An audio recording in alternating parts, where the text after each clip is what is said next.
Hi, this is Annika and Birk, and I guess it's going to be the two of us today recording a video.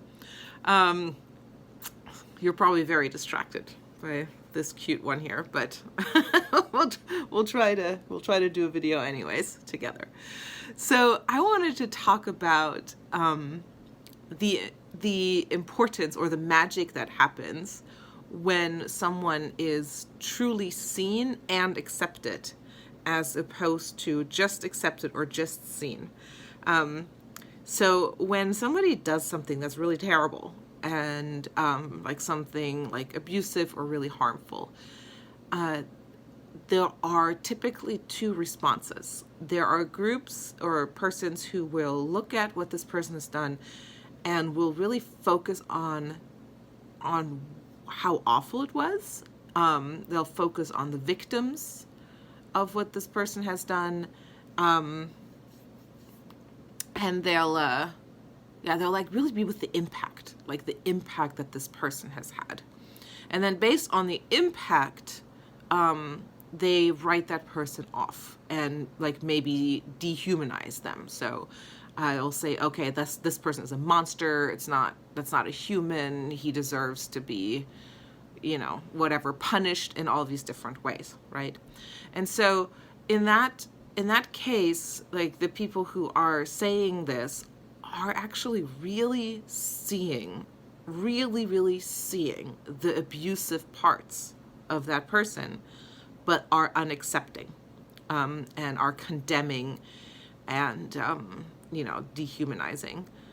On the other side, there are those who want to be welcoming towards everyone, who want to practice forgiveness, who want to practice unconditional love. But in an attempt to then welcome that person, the focus shifts to the intention. So rather than looking at how this person has caused all of this terrible impact, they'll shift the attention to the intention. So, well, he didn't really mean to, or there are justifications like, well, that's not really what happened, or minimizations of, well, it wasn't really that bad. I mean, the impact wasn't quite as bad, really. So in that case, however, what happens is that the acceptance of the perpetrator comes at the cost of not really seeing his abusive parts.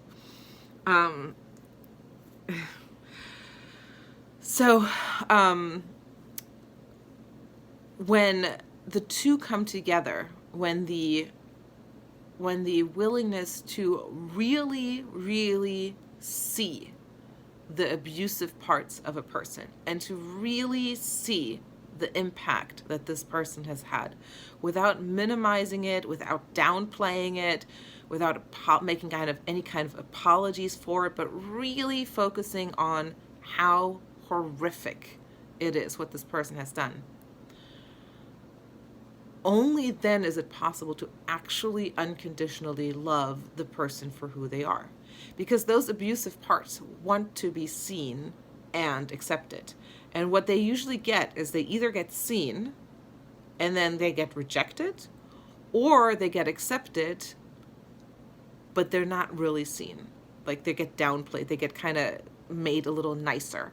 And then the acceptance is not of the person as the person really is. The acceptance is of a version of a person that positive qualities have been projected onto, or that negative qualities have been projected away from. And so it's not really unconditional love. It's not true love at all. It's love of a version of that person that person isn't true. That it's not really who that person is. It's and there's a selfish element in that too. So when I engage in this, which I've done a lot, especially with ex-partners, I wanted to love them. I really wanted to practice unconditional love, and in the process of wanting to accomplish that, I would minimize their abusive parts. I would rationalize them away. I would make excuses for them. I called it forgiveness, or grace, or compassion, But really, I was not loving them for who they really were. I was loving them for who I wanted them to be. And the selfish element in that is that it allowed me to think of myself as a more loving person than I actually was. So, my capacity to fully see the abusive parts of this person and to love them for what they really were wasn't actually there. Like, I wasn't actually able to love them exactly the way they are. Not at the distance, like the closeness that I had with them. Like, I could do that if we weren't together, or if we weren't close, or if we weren't part of the same community. But at the closeness that I had with that person and that I wanted to maintain with that person, I actually wasn't capable of fully seeing them and fully loving them. And so I chose not to fully see them, but to see a version of them that was actually better and therefore more lovable in my conditional love. And it made me feel better as a person. It made me feel like I'm a more loving, accepting, open, and welcoming person than I actually am.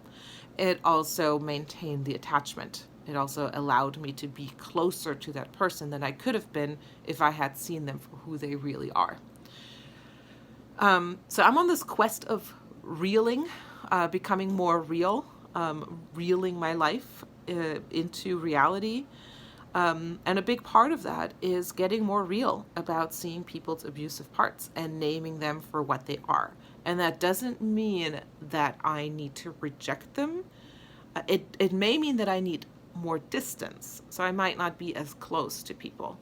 But I cannot truly love another person unless I see them as they truly are, and not just some best version of them, but a real version of them, including the abusive parts. Because those are just parts of the self that are wounded, and they want to be seen and loved exactly the way they are, not as I can imagine them to be in some healed state, because they're not in a healed state, they're in a wounded state.